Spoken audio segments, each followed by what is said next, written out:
오늘의 사연 시작합니다. 안녕하세요. 저는 30대 주부입니다. 남편은 저보다 1살 연상이고 저희에겐 아이가 없습니다. 딱히 저희에게 문제가 있는 건 아니고요. 소위 말하는 딩크족이라고 하죠. 저와 남편은 좀 더 부부관계를 즐기며 살기로 했습니다. 시댁에서도 큰형님 댁에 아들이 둘이나 있어서 그런지 저희가 결혼해서 아이를 갖고 싶지 않다고 말씀드려도 너희 삶이니 너희가 행복하게 알아서 살면 된다고 하시더라고요. 남편은 현재 미국에 본사를 둔 외국계 금융회사를 다니고 있습니다. 업무의 특성상 1년에 2번은 꼬박꼬박 미국에 한두 달씩 출장을 다니고 있고요. 제가 욕구가 많은 편이라 남편이 없는 시간이 너무 힘이 듭니다. 저는 결혼 전 필라테스 요가 강사를 하다가 남편이 일을 하지 않았으면 하는 눈치여서 지금은 잠시 쉬고 있습니다. 솔직히 말해서 저는 얼굴도 나쁘지 않고 몸매도 좋은 편이라 예전부터 남자들에게 많은 관심을 받았어요. 그러다 보니 자연스럽게 많은 남자를 만나볼 수 있었고 반면에 남편은 공부를 열심히 하던 범생이 스타일이었습니다. 하지만 저도 한 남자에게 정착하고 싶어서 지금의 남편을 만났고 저를 아껴주고 사랑해주는 남편을 만나 결혼을 했습니다. 저희 부부는 금술도 좋고 나이 차이도 적어서 어떨 때는 친구처럼 애인처럼 행복하게 잘 지내고 있어요. 저는 사실 아이도 없고 일이 없다 보니 시간이 평소에 많이 남아요. 혼자서 수영도 하고 요가도 다니면서 시간을 보낼 때가 많아요. 남편이 있으면 함께 할 수 있는 골프나 자전거를 타거나 하며 지냅니다. 하지만 1년 중에 자리를 비우는 시간이 긴 남편 직업 특성상 남는 시간 대부분을 혼자 보내야만 하고요. 그럴 때마다 쌓여있는 기분을 해결한 혼자만의 해소법을 찾으려 노력하고 있습니다. 그중 하나가 드라이브예요. 제 차는 현재 결혼 전 남편이 타던 6년 된 소나타를 타고 다니는데 남편도 저도 차를 좋아해서 남편은 결혼 후에 조금 무리해서 외제 스포츠카 브랜드의 SUV를 구매했어요. 평소엔 남편이 타고 출퇴근을 하지만 남편 출장 중엔 오로지 제 차가 되는데요. 저는 혼자 드라이브 다니는 것도 좋아해서 남편 없을 때 여기저기 많이 돌아다녀요. 이건 올 초에 있었던 일인데 남편이 출장을 가고 혼자서 이것저것을 하며 지내다가 문득 또 답답해져서 남편 차를 몰고 강원도로 향했어요. 바다도 보고 싶고 해안도로를 드라이브하고 싶어서요. 저는 강원도 고성까지 올라갔다가 7번 국도를 타고 속초로 내려오는 길이었어요. 날씨도 좋고 평일이라 차도 많이 없어서 마치 전세 낸 것 마냥 즐기며 운전하고 있는데 뭔가 퍽 하는 불길한 소리가 나더라고요. 한번 퍽 하는 소리 뒤로 턱턱턱턱 뭐가 걸린 듯한 불쾌한 소리가 나서 황급히 갓길에 차를 세워두고 확인해보니 앞바퀴에 굵은 나사못이 박혀 있었습니다. 타이어 경고등이 들어오거나 하진 않았지만 이대로 있다가는 바람이 계속 빠져버릴 것만 같아서 황급히 근처 카센터를 찾아서 가기로 했어요. 큰 동네는 아니지만 카센터가 있기에 찾아갔더니 젊은 남자 사장님과 그보다도 더 어려 보이는 남직원 2분이 하고 계시더라고요. 저는 타이어 펑크가 난 것 같으니 한번 확인해 주시고 떼와달라고 부탁을 드렸고 사장님은 사모님 좋은 차 타고 다니시네요 하는 너스레와 함께 타이어를 여기저기 살펴보기 시작하더라고요. 그리고 얼마 지나지 않아 심각한 표정으로 타이어뿐만 아니라 다른 곳도 문제가 생긴 것 같다고 하셨어요. 그러더니 제 차를 리프트에 올려서 바퀴를 빼곤 여기저기 빼시더라고요. 한참을 이것저것 살펴본 뒤에 바퀴만 문제가 아니고 휠 안쪽이 문제가 생겼다고 하셨어요. 이대로 계속 타고 다니다간 휠이 깨져버릴 수 있다더라고요. 하지만 제 차가 수입된 차라서 이 동네엔 이 휠이 없고 속초에 나가야만 휠을 구할 수 있다고 했습니다. 하지만 바퀴에 커다란 나사못이 박힌 차를 타고 속초까지 갈 수도 없는 노릇이었고 시간도 오후가 지나가고 있어서 어찌해야 하나 고민하고 있던 찰나 사장님께서는 직원분께 자기 차키를 주시면서 나는 가게를 비울 수가 없으니 너가 속초에 가서 제 차에 맞는 중고 휠을 사오라고 시키셨어요. 어쩔 수 없이 저는 그냥 걱정 반 두려움 반인 기분으로 대기실에 앉아 있었는데 사장님께서 정말 친절하게 대해주셨습니다. 따뜻한 커피도 타주시고 일하시는 와중에 오며 가며 말도 한 번씩 붙여주셨어요. 그날은 봄이었는데도 낮엔 꽤나 더웠습니다. 사장님은 밖에서 겉옷을 벗으시고 일을 하셨는데 탄탄한 몸과 구릿빛으로 검게 태운 피부에 자꾸 시선이 가더라고요. 대기실에 있던 시간도 점점 길어지고 슬슬 지겨워지려고 하던 찰나에 사장님이 오시더니 그 직원분이 중고 휠을 구했다고 가격은 이 정도 선이고 어떻게 하시겠냐고 물어보셔서 저야 뭐 이 상황에 어쩔 도리가 없으니 그냥 그렇게 진행해 주세요 라고 말씀드렸더니 사장님께서는 그럼 공인비는 받지 않고 타이어 수리와 장착을 해드리겠으니 너무 걱정하지 말라고 하시더라고요. 정말 고맙게 느껴졌습니다. 그때가 아마 카센터에 간 지 2시간쯤 됐을 때였던 것 같아요. 사장님이 직원이 돌아오려면 1시간도 넘게 걸릴 것 같다시며 자기는 저녁을 먹을 건데 같이 시켜주신다고 하셨어요. 저는 한사코 괜찮다고 말했지만 사장님께서는 시간이 늦었으니 식사를 하시라고 하시며 근처 식당에서 백반을 2인분을 주문하셨어요. 주문한 지 얼마 되지 않아 식사가 도착했고 저와 사장님은 대기실 한켠 테이블에 상을 차리고 같이 밥을 먹기 시작했어요. 어차피 주변도 어두워지기 시작했고 저 말고는 다른 손님도 없을 것 같았습니다.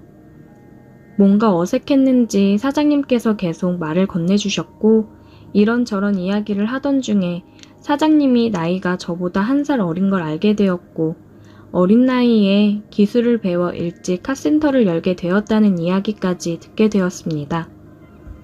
나이를 듣게 되니 기름때가 묻은 검게 그을린 얼굴 뒤에는 정말 제 또래 친구들 같은 표정이 있더라고요. 어린 나이부터 이렇게까지 열심히 사시느라 대단하다는 생각도 함께 들었습니다. 제가 유부녀만 아니었다면 한 번쯤은 연락처도 얻어내고 밖에서 만나서 술 한잔 하고 싶어지더라고요. 사장님과 함께 식사를 하며 이야기를 나누고 나니 놀라고 불안했던 마음은 온데간데 없어져 버렸습니다. 배도 부르고 마음이 놓이니까 잠이 쏟아지더라고요. 지루하게 기다리는 것도 지치고 소파에 기대어 잠들어 버렸어요. 제가 꾸벅꾸벅 졸고 있자 사장님이 오셔서 얇은 담요도 한 장 덮어주셨어요. 사장님은 그 직원이 올 때를 기다리며 정비소 간판 불까지 끄고 제 옆에서 기다리고 있었습니다. 얼마나 자고 있었는지 모르겠는데 갑자기 느껴지는 손길에 잠에서 깼어요. 정신을 차리고 보니 사장님이 제 다리를 주무르고 있었고 순간 잠에서 깬 척을 해야 하나 말아야 하나 고민을 하게 되더라고요. 잠깐 고민하다가 헛기침을 해서 제가 일어났다는 것을 알리자 사장님이 화들짝 놀라며 다리를 만지던 손을 치웠습니다. 약간 아쉬운 마음이 들어 제가 더 대담하게 나서기로 했어요. 왜요? 저한테도 혹시 뭐 고장난 곳이라도 있나요? 제 말을 들은 사장님은 잠시 망설이더니 이내 알 수 없는 미소를 지었습니다. 남편이 못 고치는 곳 제가 고쳐드릴게요. 그리고는 천천히 제게 다가왔고 우리는 서로의 끌리는 마음을 확인했어요. 길지 않은 짧은 시간에 모든 것을 마무리하고 우리는 마치 아무 일도 없었다는 듯이 다시 원래대로 돌아갔습니다. 그리고 머지않아 직원이 부품을 싣고 도착했습니다. 사장님께서는 정말 아까 말씀하셨던 그 중고휠 가격만 받으시더라고요. 속초까지 다녀오시기도 했는데 수고비라도 더 드리고 싶다고 해도 한사코 거절하셨어요. 날은 이미 어둑어둑해졌고 더 이상 여행을 이어가는 건 무리라고 판단하고 그 길로 다시 집으로 돌아왔네요. 여행 중에 큰일을 당했지만 그래도 마음 따뜻한 분을 만나서 큰 도움을 받고 기분이 좋았어요. 그리고 2주 후에 남편이 돌아와서 그런 일이 있었다고 이야기를 했더니 남편은 화들짝 놀라서 지하 주차장에 뛰어내려가더라고요. 그러더니 아무리 봐도 당한 것 같다고 예전 휠이 지금 바뀐 이 휠보다 상태가 훨씬 좋았다고 하면서 그 카센터가 어딘지 연락처를 당장 달라고 했어요. 남편은 한참을 전화로 씨름을 했지만 예전 휠은 이미 폐품으로 팔아서 찾을 수가 없다는 말만 듣고 포기했어요. 저는 남편에게 내가 당한 거냐고 물었지만 남편은 그냥 허탈하게 웃더라고요. 그게 벌써 몇 달 전 일이네요. 아니 정말 저는 그 친절함과 따뜻함에 큰 감동을 받았었는데 정말 제가 눈탱이에 맞은 게 맞을까요? 그때 그 카센터 사장님은 정말 그러실 분이 아닐 거라고 생각했는데 저는 그날 우리가 통했다고 느꼈는데 그저 한 번의 불장난으로 끝나버린 사이가 된 걸까요? 오늘의 사연 여기까지입니다. 오늘도 들어주셔서 감사해요. 구독, 좋아요, 알림 설정 부탁드려요. 오늘의 사연 시작합니다. 안녕하세요. 이미 벌어져 버린 이 일을 어떻게 해야 하나 혼자서 고민만 하다가 답답한 제 속이라도 풀어보고 싶어서 사연을 보내봅니다. 저는 31살의 아직 미혼인 여자입니다. 평범하게 회사를 다니고 있고 작년에 오래 만나던 남자친구와 헤어진 뒤로 아직까지 새로운 남자를 만나고 있지 않습니다. 제게는 학창시절부터 오랜 친구 사이인 정말 친한 14년지기 친구가 있습니다. 정말 서로가 서로에게 둘도 없는 친구죠. 웬만한 남자들의 우정도 부럽지 않을 만큼 의리 있고 돈독한 사이입니다. 이 친구가 작년에 결혼을 했는데 그때도 저는 당연히 이 친구의 들러리를 서줬어요. 사회생활을 하면서 많은 사람을 만나봤지만 이 친구처럼 제 마음과 찰떡으로 잘 통하는 사람은 아직까지 만나본 적이 없습니다. 이 친구가 결혼한 남자는 제가 소개시켜줬어요. 그 당시 만나던 전 남자친구의 회사 동료였고 오며 가며 몇 번 만나다 보니 사람도 착하고 괜찮아 보였고 외모도 잘생긴 편이라 마음에 쏙 들었어요. 물론 저는 당시에 사랑하는 남자친구가 있었기 때문에 이런 멋진 남자라면 제 친구와 정말 잘 어울릴 것 같아서 소개시켜주게 되었습니다. 두 사람은 처음부터 잘 맞았고 그렇게 사귀다가 작년에 저는 남자친구와 헤어지고 제 친구는 결혼까지 하게 되었습니다. 친구는 제게 미안해했지만 저는 정말 괜찮았습니다. 제 친구가 행복한 것이 저도 행복한 일이었고 그저 지금 만나는 남자와 행복하게 잘 살기만 바랬을 뿐이니까요. 친구의 결혼식이 끝나고 신혼여행을 다녀온 지 얼마 지나지 않아 집들이를 했어요. 저는 그때 지방 출장이 있었기 때문에 갈 수 없어서 미리 친구를 만나 선물만 건네주고 미안하다고 했습니다. 그런데 그날 참가한 친구들 중에 한 명이 집들이를 다녀온 지 며칠 후에 제게 연락해서 이상한 이야기를 하기 시작했어요. 자기랑 몇 명의 친구가 술을 너무 많이 마셔서 정신을 잃고 거실에 쓰러져서 자고 있었는데 정확하게 기억은 안 나지만 누군가가 자기 옆에 있는 느낌이 들었고 귀에 뭐라고 자꾸 속삭이면서 만지는 것 같은 기분이 들었대요. 그런데 워낙 술을 많이 먹었고 그날따라 술이 빨리 취했기 때문에 이게 꿈인지 생시인지 정확한 기억이 나질 않았다는 겁니다. 다음날 일어나서 몸도 여기저기 아프고 멍이 들어 있었고 단순히 숙취라고 하기에는 너무 몸이 좋지 않아서 병원까지 갔다고 하더라고요.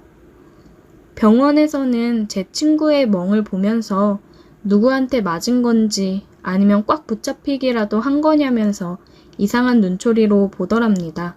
첫날에는 그냥 숙취도 너무 심하고 기억이 다 끊겨 있어서 잘 생각이 나질 않았지만 시간이 지나면서 그날 새벽에 있었던 일이 아주 조금씩 기억이 나는데 누군가 자고 있는 친구의 귀에 대고 이상한 소리를 한 기억이 난답니다.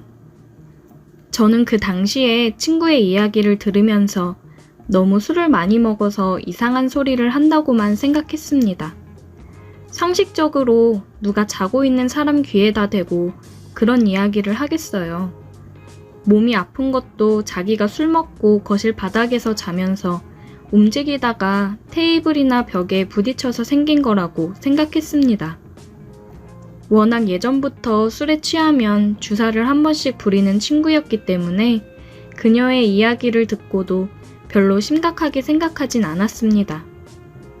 그리고 그 뒤로 몇 달이 지나서 회사에서 연휴를 받고 집에서 놀고 있었는데 결혼한 제 베스트 프렌드에게서 연락이 왔습니다. 연휴인데 집에서 뭐해? 오늘 우리 집에 놀러 올래? 우리 남편도 결혼하고 나서 인사도 제대로 못했다고 너 보고 싶대. 어차피 할 일 없이 방에서 뒹굴면서 보내려고 했는데 잘 됐다 싶었어요. 와인도 한 병 선물로 들고 갔고 친구는 제가 온다고 음식도 많이 준비해 놨더라고요. 우리 3명은 초저녁부터 저녁 먹으면서 술을 마셨고 정말 즐거운 분위기였습니다. 친구 부부의 사이좋은 모습을 보고 있으니 나도 빨리 결혼을 하고 싶다는 생각이 들 정도로 부럽더라고요. 제 친구는 술을 그렇게 잘 마시지 못해서 밤 11시쯤 되자 꾸벅꾸벅 졸기 시작했어요. 방에 들어가서 자라고 했더니 자꾸 더 논다고 해서 친구의 남편을 시켜서 억지로라도 안방에 데려다가 눕혔습니다. 눕혀놓고 나니 바로 코까지 골며 골아 떨어져 버렸어요. 제 친구를 재워두고 저와 그 남자 단 둘이 거실에서 술을 마셨어요. 이런저런 이야기를 하다가 헤어진 제 전 남자친구에 대한 이야기도 나왔고 그 남자가 다른 여자를 만나서 행복하게 지내고 있다는 근황도 전해 들었습니다. 헤어지고 나서 별로 그리워해 본 적은 없었는데 그날따라 이상하게 술도 취했고 전 남자친구와의 추억이 생각이 나서 순간적으로 감정이 올라오더라고요. 살짝 제가 눈물을 보이자 그 남자가 당황하더니 자기가 말 꺼내서 미안하다고 휴지를 꺼내 제 눈물을 닦아주었고 어깨도 토닥토닥 쓸어내려 주었습니다. 역시 자상하고 매너 있는 좋은 사람이라는 생각이 들었어요. 만약 그때 제가 전 남자친구와 만나고 있지 않았다면 이 사람과 사귀지 않았을까 생각도 했고 그랬다가는 이 사람의 아내가 제 친구가 아닌 제가 될 수도 있었을 텐데 하는 생각을 하니 기분이 좀 요상해지더라고요. 그런데 그때 갑자기 제 다른 친구가 해준 이야기가 머릿속에 떠올랐습니다. 혹시라도 내가 오늘 이 집에서 정신을 잃는다면 나한테도 비슷한 일이 생기지 않을까 하는 생각이 들었고 그때부터 술이 깨면서 머릿속이 맑아지더라고요. 이 남자가 범인이라는 증거는 아무데도 없고 오히려 정말 매너 있고 젠틀한 사람이지만 그래도 혹시 모르는 일 아니겠습니까? 마시던 술잔을 내려두고 나도 술이 올라서 피곤하다는 말을 하고는 마시던 술상을 적당히 정리하고 친구가 내어준 손님방으로 들어갔습니다. 침대에 누워서 자는 척을 하고 있었는데 얼마 시간이 지나고 나니 아니나 다를까 방문이 열리면서 사람이 들어오더라고요. 온몸에 소름이 돋고 솔직히 조금 무서운 생각까지 들었어요. 그래도 필사적으로 자는 척을 하고 눈을 감고 있었는데 그 남자가 제 옆에 눕더라고요. 잠꼬대를 하는 척하며 벽 쪽으로 돌아 누웠는데 제 등에 밀착을 하더니 제 귀에 대고 그렇고 그런 이야기를 쏟아내기 시작했어요. 정말 저는 이 사람을 그동안 보면서 이런 사람일 거라고는 전혀 생각하지 못했습니다. 착하고 건실하고 멀쩡하게 잘생긴 사람이로구만 생각했어요. 너무 충격이었고 그대로 일어나서 소리를 지르고 뛰쳐나가고 싶었지만 잔뜩 겁을 먹어버린 제 몸이 마음대로 움직여지지 않았습니다. 제가 그냥 참고 가만히 있었더니 이 사람은 조금 더 대담해졌는지 누워있는 제게 백허그를 시도했어요. 당시에 남자친구와 헤어진 지도 꽤 지났고 저도 남자의 손길이 그리울 때였습니다. 게다가 술까지 한 잔 먹었으니 이대로 그냥 확 안겨버리고 싶다는 생각도 조금 있었어요. 하지만 그 순간 제 친구의 얼굴이 떠오르더라고요. 여기서 제가 이 남자와 끝까지 갔다가는 앞으로 친구 얼굴을 못 보겠더라고요. 그런 생각까지 하고 나니 정신이 번쩍 들었고 더 이상 가만히 있다가는 큰 봉변을 당하겠구나 싶어서 그 손을 밀치고 일어나 그 길로 집을 빠져나가서 택시를 타고 제 방으로 돌아왔습니다. 정말 너무 충격이었고 집에 돌아와서도 그 더러운 감정이 잊혀지질 않았어요. 그날 이후로 제 친구도 보기 껄끄러워졌습니다. 친구에게 이야기하자니 저를 미친 사람 취급할 것 같고 처음부터 제가 소개시켜준 사람인데 저 때문에 친구가 이혼하고 불행해지는 건 원치 않았어요. 그렇다고 아무런 말 안 하고 그대로 있자니 그 남편이란 놈이 다른 여자에게 분명히 사고치고 불행해질 것이 뻔하기 때문에 모른 척하기도 힘든 상황입니다. 제 친구는 아무것도 모르고 하루에도 몇 번씩이나 제게 연락해서 자기 남편 자랑을 하곤 하는데 솔직히 그 사람 사진만 봐도 욕이 나오고 치가 떨립니다. 친구와 전화를 하면 자꾸 자기 남편 이야기를 하기 때문에 이런저런 핑계를 대고 친구와 전화도 하지 않고 있어요. 그래서 그런지 요즘엔 제게 많이 서운해하는 것을 느낍니다. 아마도 친구는 제가 자기가 행복한 결혼 생활하는 것을 부러워한다고 생각할 거예요. 제가 이 상황에서 어떻게 해야 할지 도무지 모르겠습니다. 친구의 행복을 위해서 이야기를 해줘야 할지 그냥 모른 척 해줘야 할지 답이 안 나와요. 그리고 그 남자에게도 복수하고 싶은데 증거도 없고 솔직히 친구 생각에 뭘 어떻게 해야 할지도 모르겠어요. 제가 받은 충격이 너무 심해서 주변에 그 누구에게도 이야기를 못하고 있었는데 이렇게나마 사연으로 보내보니 속이 조금 후련한 느낌입니다. 오늘의 사연 여기까지입니다. 오늘도 들어주셔서 감사해요. 구독, 좋아요, 알림 설정 부탁드려요. 오늘의 사연 시작합니다. 안녕하세요. 친구 몰래 시작된 여자친구와의 만남에 관한 사연을 보내봅니다. 친구한테 계속 비밀로 해야 되는지 솔직하게 얘기를 해야 되는지 조언 부탁드립니다. 이 친구와는 대학교에 가서 만나 친해지게 되었습니다.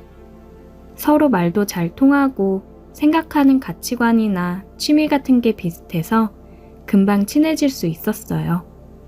대학교 내내 붙어 다니며 술을 마시고 다녔고 같이 꽈팅이며 여기저기 여자들 만나러 나가고 그랬습니다. 그런데 둘 다 아이러니하게 여자 앞에만 서면 말주변이 없어져서 그런지 여자를 제대로 만나보지도 못했고 둘 다 완벽한 남자가 아직 되지 않았어요. 그래서 친구랑 둘 중에 누가 먼저 진정한 남자가 될지 우스갯소리로 내기를 하자고 하기도 했습니다. 하지만 둘 다 군입대 전까지 진정한 남자가 되지는 못하였고 둘 다 군 제대하고 건장한 사내가 되어 만나자고 얘기를 하고 군대에 입대를 했습니다. 군입대는 비슷한 시기에 했지만 다른 부대에 배치되어 군 생활을 했어요. 군대에 있으니 시간이 참 안 가더라고요. 친구랑 휴가도 최대한 같은 날에 나와 만나서 놀다 복귀하고 그랬습니다.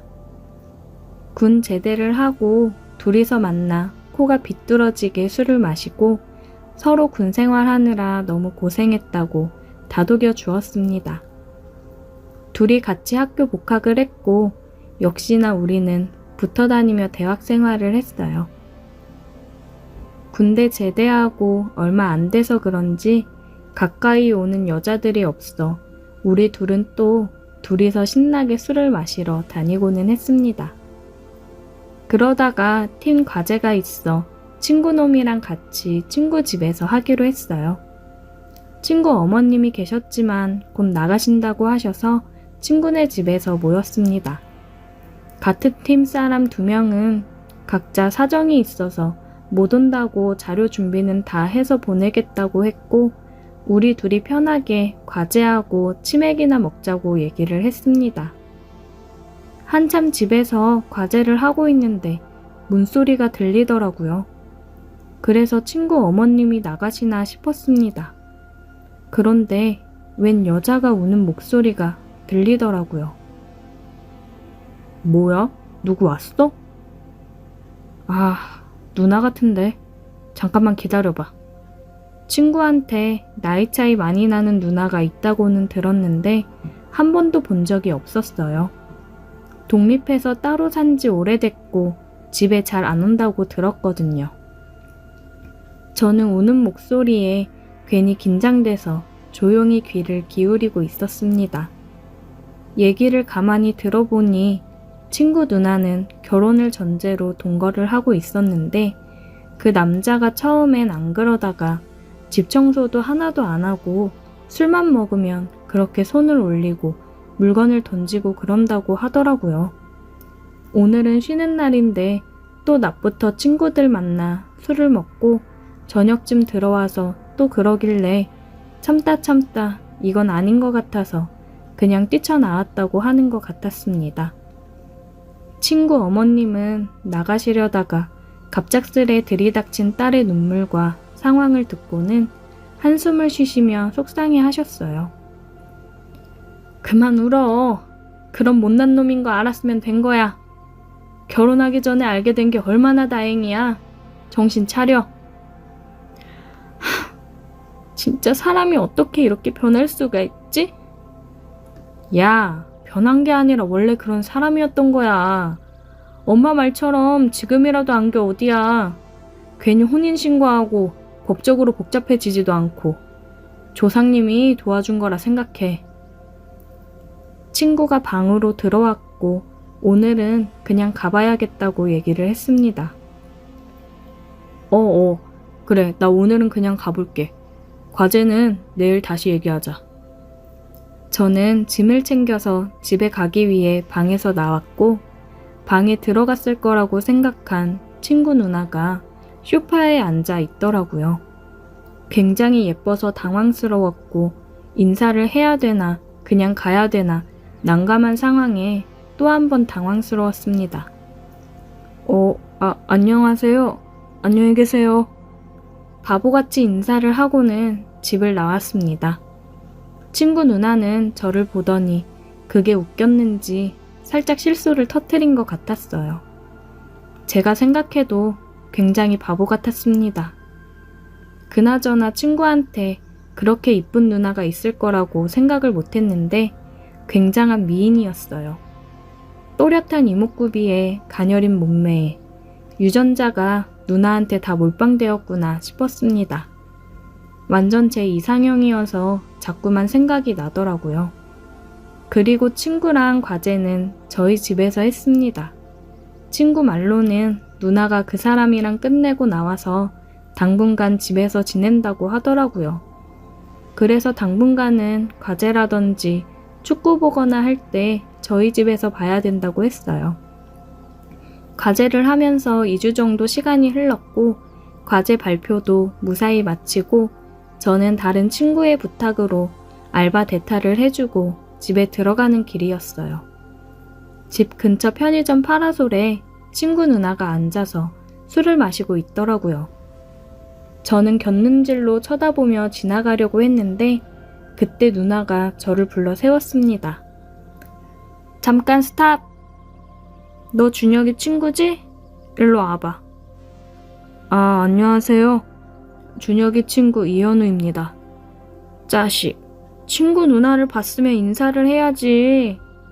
들어가서 소주 한 병 사서 일로 와, 앉아봐. 친구 누나는 술을 좀 많이 마신 것 같았습니다. 살짝 취한 것 같았어요. 준혁이 놈은 나랑 술도 안 마셔주고 친구들이랑 마시자니 괜히 창피해서 얘기도 못하겠고, 너는 그래도 그날 나 눈물 콧물 흘리면서 우는 것까지 다 봤으니까 더 창피할 것도 없고 같이 술이나 한잔 하자. 네, 한 잔 받으세요. 그렇게 친구 누나랑 술을 마시게 되었습니다. 친구 누나는 그동안 있었던 일들을 얘기하며 열을 냈고 또 울기도 하고 그랬어요. 자기가 그동안 콩깍지가 제대로 씌여서 자꾸 이해하고 넘기려고만 했던 것 같다며 자책을 하더라고요. 저는 누나 잘못이 아니라며 위로를 해줬습니다. 술 마시면서 대화를 하다 보니까 말도 잘 통하고 되게 귀엽더라고요. 왠지 제 눈에도 콩깍지가 씌인 듯 했습니다. 누나는 고맙다며 다음에 또 술친구를 해달라고 했어요. 저는 언제든지 오케이라고 얘기했습니다. 누나는 준혁이한테는 얘기하지 말라고 하더라고요. 자기 친구한테 지질이 군상 떤다고 뭐라 할 게 뻔하다면서요. 저도 준혁이가 알면 괜히 자기 누나랑 엮인다고 싫어할 수도 있겠다 싶어서 알겠다고 했습니다. 가끔 누나랑 술 한잔씩 하면서 얘기도 더 나누고 영화도 보면서 나름 데이트 비슷하게 하면서 지냈어요. 그러다 보니 점점 더 누나한테 마음이 가더라고요. 준혁이 녀석이랑 잘 통했던 것처럼 누나랑도 굉장히 잘 통하고 같이 있으면 항상 너무 즐거웠습니다. 그러다 누나랑 술을 마시고 일이 터져버렸어요. 그날은 전 남자친구와 같이 살던 집 문제며 모든 걸 다 끝냈다고 이제야 속이 후련하다고 술 한 잔을 같이 하던 날이었습니다. 저는 드디어 전 남친이랑 조금이라도 엮인 것들이 모두 끝이 났구나 생각하며 속으로 좋아했습니다. 그래서 그런지 누나도 그렇고 저도 그렇고 평소보다 술을 많이 마셨어요. 너랑 있으면 왠지 마음이 편해져서 좋아. 저도 누나랑 있으면 마음도 편하고 재밌어서 좋아요. 준혁이 친구만 아니었으면 참 좋았을 텐데. 왜요? 그게 상관 있어요? 그래도 동생 친구면 좀 그렇잖아. 저는 상관없는데. 그냥 서로 마음이 같다는 게 중요한 거 아니에요? 누나랑 진지하게 얘기를 하다 보니 우리는 눈이 맞았고 저는 드디어 진정한 남자로 거듭났습니다. 친구한테는 누나와 사귄다는 말을 하지는 못했어요. 누나도 당분간은 비밀로 했으면 좋겠다고 했고요. 전 남자친구랑 문제로 집안이 뒤집어졌었는데 동생 친구랑 만난다고 하면 또 난리 날 거라고요. 저도 일단 동의를 했고 우리는 친구 몰래 사귀게 되었습니다. 나중에 친구한테 들키면 엄청 배신감을 느낄까봐 미리 얘기를 해주는 게 맞는 것 같기는 한데 친구가 우리 사이를 응원해 줄까요? 여러 생각이 드는 밤이네요. 오늘의 사연 여기까지입니다. 오늘도 들어주셔서 감사해요. 구독, 좋아요, 알림 설정 부탁드려요.